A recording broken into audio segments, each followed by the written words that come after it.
WWE is in a ruthless depression era. The ratings are down. The viewership is declining. But there's one man that showed up to save the day, and his name is Super Cena! From the ashes of ruthless depression, hope returns. Hustle, loyalty, respect has risen again.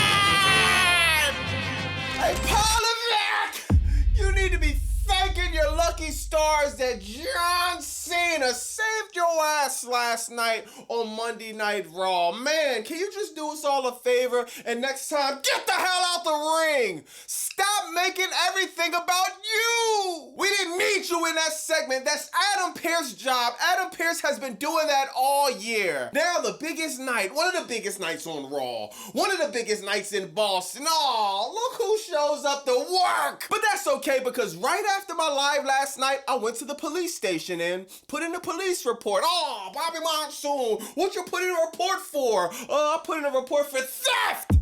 I'm sick of you still in the shine and still in the spotlight. So yeah, that's right, I snitched, and I'm proud of it. And I do it again if I have to, Paul Levesque. Now I remember back in the day trying to figure things out in life, trying to make something out of nothing. My grandma used to say, boy, you can't milk a dry cow. And man, it's kind of making me think of the situation in WWE. But the only thing is they see a fat cow, and they're about to milk this cow until it's nothing but skull and bones. First, you got John Cena last 4 days. You know they're gonna milk everything out of that. Then you got the Last Time Is Now tournament. They're gonna milk everything out of that. Oh, John Cena wins the IC title, so you know they're gonna milk everything out of that. You got War Games. They're gonna milk everything. Oh my God.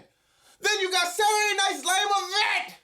By the time they done milking this cow, like I said, it's gonna be nothing but skull and bones. We're not gonna be able to tell, is that a cow or a zebra? WWE Creative is gonna try their best to try to duck and hide behind the buildup of John Cena's last match, and we refuse to let them. Now, speaking of the John Cena tournament, they put out the new first round matchups. You got Gunther versus Javon Evans, and you got Solo Sikoa versus a mystery partner. Now, there's a lot of speculation that one of the mystery partners is going to be Chris Jericho, Y2J. I seen it on his Instagram, man. He's looking jacked for 55, bro. He's in in-ring shape. He's ready to go in and make a difference in WWE, man. Y'all see his then and now transformation. It's incredible, man. So shout out to Chris Jericho. Now, this is the thing, and we talked about it on my live, man. We know the relationship between Paul Levesque and Chris Jericho is a little shaky, man. We don't know if they're on the best terms. We seen Chris Jericho, he said it on an interview, man, how him and Triple H started off on the wrong foot many decades ago. And you know with Triple H, man, he's gonna hold on to the grudge, man. You know his ego is big as an elephant.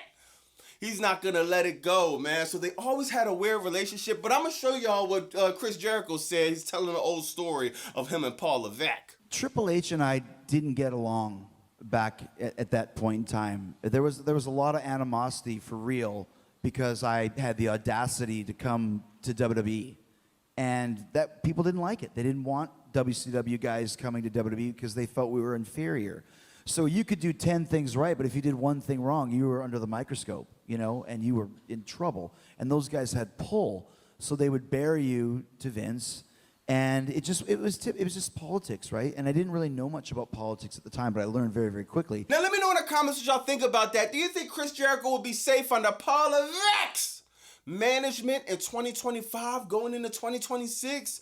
Or is WWE Creative gonna book him like Karrion Kross, release him after jobbing him out, book him like LA Knight, book him like Austin Theory, Drew McIntyre? Is he gonna send him to Jobberville? Let me know in the comments what y'all think. Should Chris Jericho come to WWE? Or should he just stay in AEW? The disrespect that was shown to LA Knight last night, it's really hard to fathom at this point, man. I don't know who's going for the worst, for the most disrespected creatively in WWE. It's either LA Knight or Drew McIntyre. Maybe that should be a title. The most disrespected by WWE Creative. LA Knight, he's cutting a promo on your boy Bobby Monsoon. You know we got the match Friday, but the WWE politics is trying to swap me out for somebody else. But he's cutting a promo. Oh, Bobby Monsoon, man. Oh, I'm going to get you, man. Next week on Crackdown. And he goes to say, then he starts talking about John Cena. John Cena, your time is now, blah. Then it just fades to black. They cut him off mid-promo. I'm going to show y'all this. What you gotta find out is your time is up. My time. Do y'all see that? The disrespect for LA Night is at an all-time high. I'm talking about high as the rents in New York. Nah, that's not strong. I'm talking about high as the peak of Mount Everest. Nah, I'm talking about high as the deck. TKO's in. There is no excuse for LA Knight to be cut off, for them to just fade him away like that. Man, the fadeaway was clean too. I think the last time I seen a fadeaway that clean was 1998. Michael Jeffrey Jordan. He was, y'all see the Chicago Bulls hat? He was pump faking, he was fading away, winning his 6th championship with the Chicago Bulls. That was the last time I seen a fadeaway that clean. Now, even though I strongly disagree, there's a lot of people out there that's saying that LA Knight has a legit shot at winning the John Cena tournament. They're saying, well, since John Cena won the IC title, LA Knight could win the tournament and win the title. He never had the title before. It makes sense. It don't make sense to me. I can't see it. You could give me the best pair of binoculars money could buy. I don't see LA Knight winning any title this year, next year, or the year after that, unfortunately, man. And as far as John Cena winning the IC title, my thoughts is, does WWE really think John Cena winning the Intercontinental Championship is gonna help TKO get out of $3 billion of John Cena wins the IC, but WWE booking so dry that it's draining. They're gonna need more than IV. Does WWE really think John Cena winning the IC title is gonna help TKO get out of all? It ain't gonna help him get out of all. The $3 billion of debt.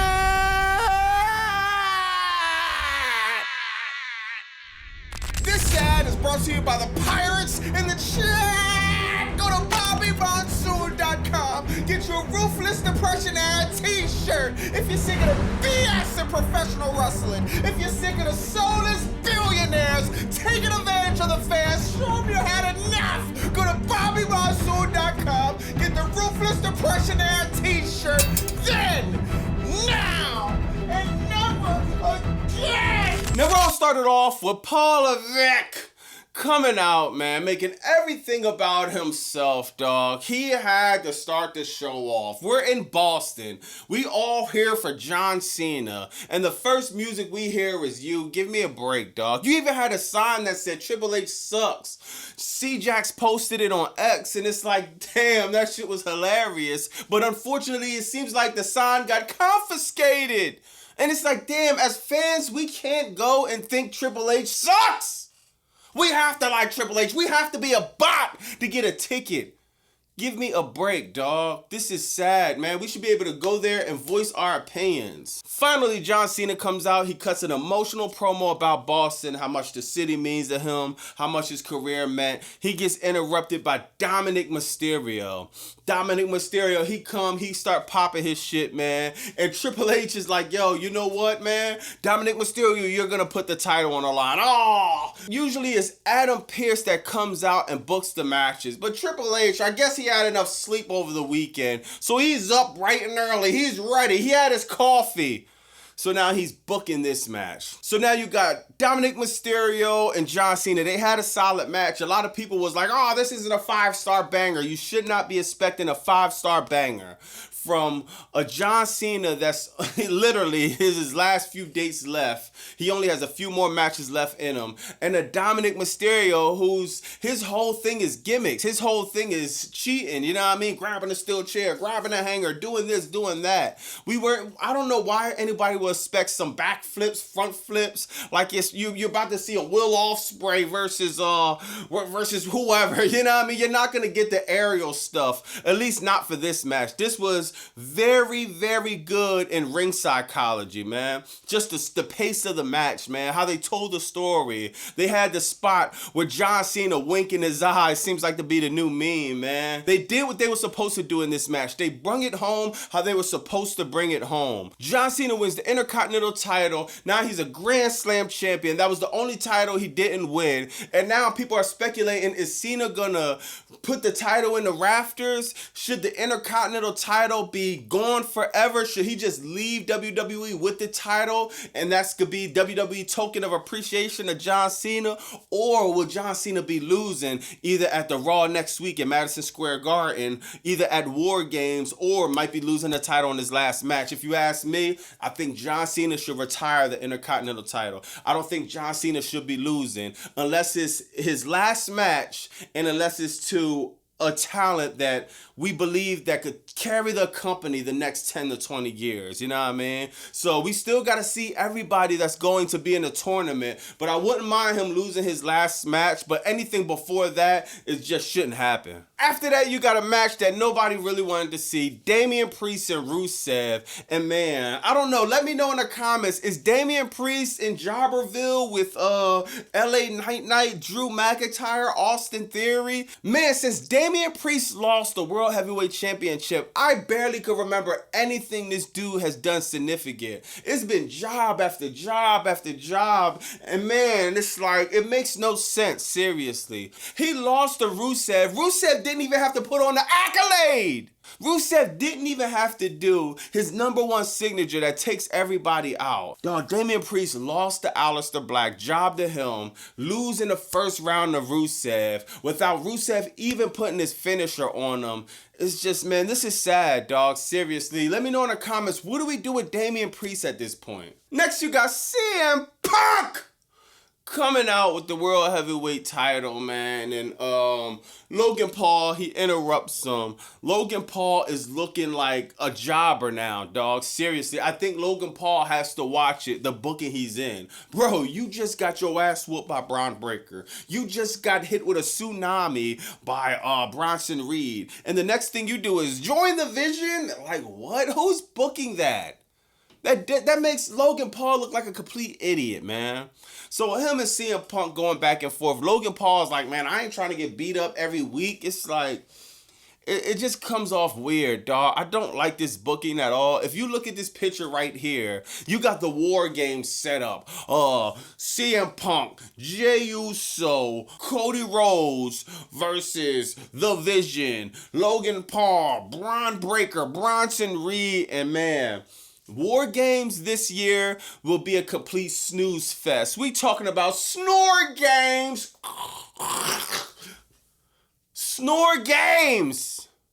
If John Cena and Roman Reigns don't join the men's War Games group, this will be a complete bore fest at Survivor Series. I don't know who else, you know what I mean, they're going to put in with them. But man, I'll be cool with Austin Theory. I'll be cool with Roman Reigns and John Cena. I think that'll be very interesting. Let me know in the comments what y'all think, man. Who is the Vision going to bring together? Some people saying Austin Theory. Some people saying other people, man. I don't know, but let me know in the comments what y'all think, man. Next, you got a match that just pissed me off, bro. Stephanie Valkyrie versus Raquel Rodriguez. Like, why? Why? Do you see the difference between Stephanie Valkyrie and Raquel Rodriguez? Do you see the stature of Raquel Rodriguez? There's no way in hell Stephanie Valkyrie should be beating Raquel Rodriguez clean. Something should have happened. Somebody should have interfered, man. But if you look at this picture right here, it was very telling that Nikki Bella, anybody could see it a mile away, that she was going to turn heel, man. Soon as I seen her, I'm like, oh. Then I see her, I keep thinking of that song, you can look, but you can't touch. Nikki Bella is boring as fuck. Nikki, you turned heel. Okay, you ripped your shirt off. You had a red shirt, now you got a black one. So now what are we supposed to do? We're supposed to get excited for Nikki Bella and Stephanie Valkyrie. I think Nikki Bella does have value that she could bring to a WWE roster. But to be in the world heavyweight title picture makes absolutely no sense to me, man. Seriously. But she turned heel, so at least that was something that happened in the match.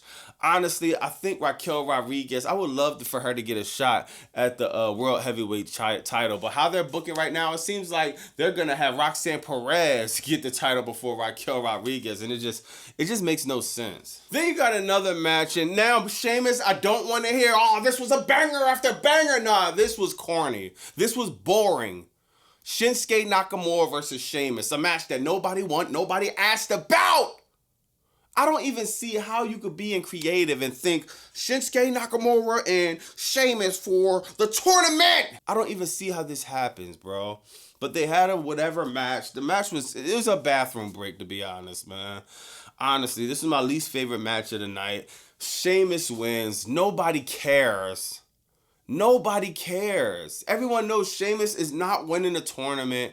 It's just like, I guess they needed a solid performer in the tournament. I don't know, bro. But this was a straight bathroom break snooze fest BS booking by Paul Levesque. Next, you got the women's tag team title, Charlotte Flair, Alexa Bliss versus the Kabuki Warriors. Y'all know I usually say the Kabuki Warriors, but now I don't have to be as angry because we're not dealing with the storyline with Io Sky and my best friend and this and that. Or are we?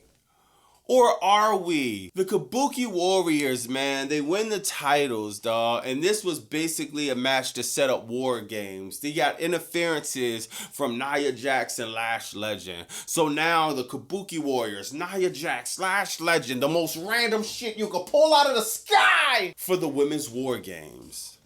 We had a return from Rhea Ripley, which was cool. Rhea Ripley got the mask. I was just wondering, where the hell is Rhea Ripley at? She's here, so it's always good to see Rhea Ripley. But then we got Io Sky again. So now we got Io Sky and Rhea Ripley back together again. It's just like corny, bro. Oh my God, they are milking the crap out of this story, man. But at least we got a title change. The Kabuki Warriors, the new champions. And, dog, oh my God. I don't understand how this is a main event. Like, how? Dog, wouldn't you think that the John Cena segment could have been a main event? Like, come on, bro. Like, they could have had a fight in the beginning, then they could have fought for the title, bro. Why isn't the show ending off on a high note?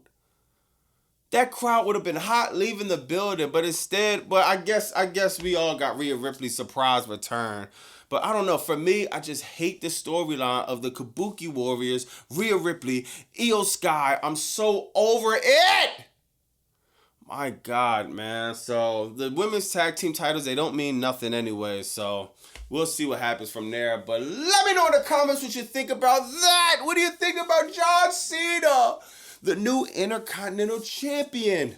Should he keep the title? Should he walk out the front door with the title? Or should he lose it in his last match to somebody that should probably get the torch handed to him? Let me know in the comments what you think. Also, what do you think about the new Women's World Tag Team the Kabuki Warriors? What are we doing about that? What do you think about Paul Levesque and the situation with Chris Jericho?